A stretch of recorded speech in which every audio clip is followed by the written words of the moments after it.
Yo guys, it's Tripl-L and today let's talk about My Hero Academia. Specifically, 5 things to love about My Hero Academia. Now, for those who don't know, My Hero Academia is a manga and a current anime that's running in the 2017 spring lineup. It's a manga that originated in Shonen Jump. My Hero Academia specifically is a manga about a boy who is going to hero school because he wants to be the best hero in the world, effectively. That's pretty much the simple gist. Throw in some nice mechanics to make it into a battle manga, and you ultimately end up with a manga that I think is very fun. Specifically though, this manga does a few things a little bit differently, and it does a few things that when you start reading it, it really makes you enjoy it just a little bit more, dependent on what kind of reader you are. Well, like most things, but I think My Hero Academia really does a few things that's worth talking about, and that's what we're going to do in this video. So, very easy. We're just going to go through the list. There's 5 points, and yeah, sit back, relax, and let's get into this.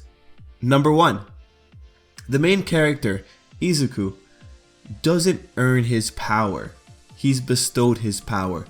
Now this is pretty important because it establishes a theme in the series, and it's an interesting little idea when it comes down to some more relatively complex problems that other characters present. This story isn't so much about a boy being cursed and having to grow up with his power. It's not so much about a boy training his best to try and make himself viable in the world. No, this is just fact of the matter. Izuku was at the right place at the right time and met the right person who thought that he would be worth giving this particular power to.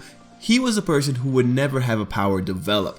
So when the right guy shows up, and it's his idol, when his idol shows up and tells him that he can be a hero too, and decides to pass on the power that he has nurtured to Izuku, this character's inner conflict in regards to his power becomes more about being able to reach the expectations of the person who bestowed the power to him, while fueling it with his own passion to be the best in the world at being a hero. This is pretty interesting. It changes the dynamic a little bit. It becomes now Izuku has been given something and he needs to prove that he is good enough, and it opens up interesting problems later on, like when other characters assume that Izuku is born lucky, or when other characters assume that Izuku is not worthy of his gift. It becomes ultimately a struggle more about justifying that Izuku was the right choice, which is pretty interesting given the current climate of shonen mangas, where you have people who just train the heck, just train all the way, or were just born unlucky or had a power sealed within them. Pretty interesting stuff. Number 2, and this is kind of branching off what number 1 started. In the My Hero Academia world, people are not born equal. Hero Academia premises its world by saying in one of the very early episodes or chapters that people will be born better. It's just a given fact within the world. So this gives way for very interesting situations, and these kind of ideas have been explored with characters like Izuku and Shinso.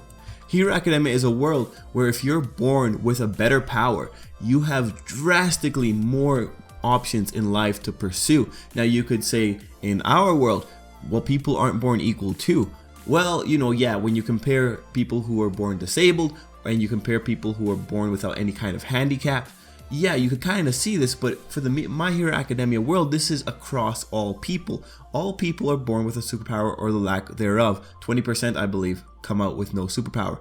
But the moment that you have a power, you could get something from growing your fingernails 10 centimeters longer, or you could get something such as exploding, just throwing out explosions from the palm of your hands. You're just better set up for life at that point. And this leads to some pretty interesting social problems that My Hero Academia sometimes shines a light on, such as just what happens when people feel that they're not worthwhile because literally their body can't do the incredible things that other people can. It becomes less about if you practice at a particular craft or a skill, you'll get good at it. No, it becomes more about your body's just not predisposed to get to that level. Truthfully, it's a bit of a harsher world, but it's interesting to see how My Hero Academia tackles that particular problem when it does shine a light on it.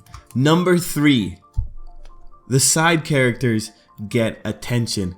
Okay guys, listen, there's 20 students in that main class. Alright, of those 20 students, not counting Izuku, who is the main character, 3 of them have had whole arcs made to revolve around them. Now, I know that's not much, but it's a really good start to this point. Then you take into account how many of the students within that first class have had their moment in the spotlight within different arcs, and the argument becomes a lot better. Izuku's the hero, so you know, he's whatever, you can just take him out of the equation. But Bakugo has had a whole rescue arc and is a rival to Izuku. Todoroki, another rival, has had his whole personal identity crisis and is a powerhouse that regularly shows up and does awesome things to help the plot along. Ida has had his whole arc as well, and then the other characters like Kirishima, he gets his development in conjunction with Bakugo and is currently involved in the current arc, is doing a bunch of cool things. Momo gets her time to sort out her feelings of inadequacy and she helps out in one of the major rescue arcs. Tokoyami shows up every now and again, but whenever he does, it's a game changer and it's usually a pretty hype moment because he's just an effective character.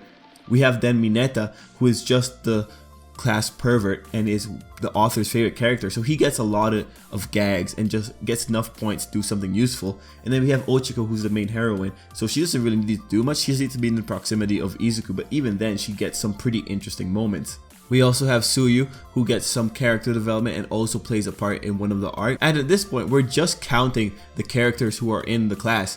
We have not even talked about the villains, and some villains get whole chapters dedicated to just them, and they seem like a 2-bit villain, but they end up being very interesting, like twice. So at this point, it's easier to point out characters who haven't done much. Like for the main class, the ones who just are kind of in the background are just the characters that don't show up in panel that often. And at this point, it's little under half of them. But with My Hero Academia, with all the characters that do get their time to shine, all the characters that do get to do something that changes the course of a battle, it feels a lot more worthwhile to get invested in the side characters, because it becomes more of a question of when is this character going to get its moment over if this character is going to get his moment, his or her moment. Number 4, Bakugo. Yes, I know many people hate this character. He's a bully, he's a jerk, he's arrogant, he's a jerk again. But in a lot of ways, he's a very interesting character. This goes back to the second point about society, but Bakugo is the product of the society in which he lives in. A society where people aren't born equal and where the exceptional ones will get a lot of praise and be told that they will be incredible in the future. Bakugo is an example of how warped people can become in that environment. On top of that, he's also very nuanced, and that gets him in a lot of unique situations. The first big one in terms of nuances is the whole Bakugo versus Ochiko match, where the debate became, should he have gone easy on her or should he have gone as hard as he did? Then you have another situation like his own personal arc, where you have people like his mother thanking the teachers at the school for believing that her son is a good person and does want to legitimately become a hero. Bakugo does have behavioral problems, but the manga is making an effort to show that this is a bit more of a complex situation and that this character isn't just a jerk. Ultimately, Bakugo just ends up being some reflection of his society and its values. Now, I won't lie, the things that he does to Izuku, the main character, are horrible. But at the same time, when you look at it, Bakugo's interactions with Izuku are really the character at his worst. With everyone else besides Izuku, we get to see some really interesting sides to the character. Again, the Ochiko versus Bakugo fight was interesting in that Bakugo took her seriously as an opponent. Not that he did like everyone else wanted him to do and just hold back on a poor girl. No, he took her seriously. And then with his own personal rescue arc, when that rescue arc happened, people were saying that Bakugo was just like Sasuke from Naruto. But there was the biggest difference that people weren't acknowledging, in that he wants to be a good person. This character is nuanced to the point that a very casual reader could miss some very blatant points about the character and end up saying some incorrect stuff about the character. Ultimately, Bakugo's designed to have his problems with Izuku, but the character really shines when he's dealing with other characters, and the manga does acknowledge this with the fact that Kirishima is established as his rival. In the penultimate moment of Bakugo's personal arc, it's Kirishima who's elected to make the climactic moment. This is ultimately a character who people do struggle with, but he does point out some very interesting morality questions, and as a device within the story, he is pretty interesting in my opinion. Now again, That doesn't excuse that he's a jerk. Like, again, he's like the biggest jerk in the world, okay? Biggest jerk. But he serves a purpose. Number 5, and finally, quirks are really cool. Now look, this is a battle series. You need something to bring the heat. And in My Hero Academia, it is the quirks. The quirks are the superpowers that people have. Everyone has a unique quirk. It's what makes them special, except if you're like the 20% in the universe that doesn't have that power. Anyway, the quirks just makes everything a lot more interesting. Now logically, I think there's some sketchy elements to the way that the quirk's existence is justified, but overall quirks are a genetic factor. They are a mutation, and they ultimately let people do things like breathe fire or just make explosions with their palms by combining the sweat in their palms. You know, overall, it's a pretty neat system. It's just a very interesting power set. Now, my personal favorite is a quirk like Dark Shadow that Tokoyami, one of the characters, uses. It effectively makes a manipulatable shadow. It's just really cool. I ultimately really like the way that the quirks are worked into the characters. Quirks are described as being an extension of the character, just like the rest of their body. So they have this really unique mechanic in that using a quirk too much is like using a muscle way too much, and it will lead to damage. For instance, Bakugo using up all his sweat will get dehydrated, or Todoroki using his fire or ice, he has to like self-regulate his body because he might freeze or he might burn up and have like a heat stroke, or might just get frostbite. Other characters like Izuku, he just has the biggest one being that if he uses too much power, his muscles will just flat out snaps and his bone will break. Another cool thing is that by having the quirks be such an integral part to the way this person lives their lives, is that you get some characters that have some really cool maneuvers with their quirks. Specifically Bakugo. Bakugo gets like a lot of nice scenes where he's just using his quirk in the most creative ways to move around a battlefield. It's just really cool to watch. And ultimately, I think having quirks there is pretty interesting because we get to see some more meta quirks that involve canceling out other people's quirks. You know, overall, the quirk system of power within My Hero Academia is actually pretty cool in my eyes. But again, I do think there's some like logical inconsistencies within the system, but that's to happen. Like, the quirks are a means to an end. They just give the characters that extra flavor. And again, like I was saying in the previous point, the quirks are also a big deal in why My Hero Academia society is shaped the way it is.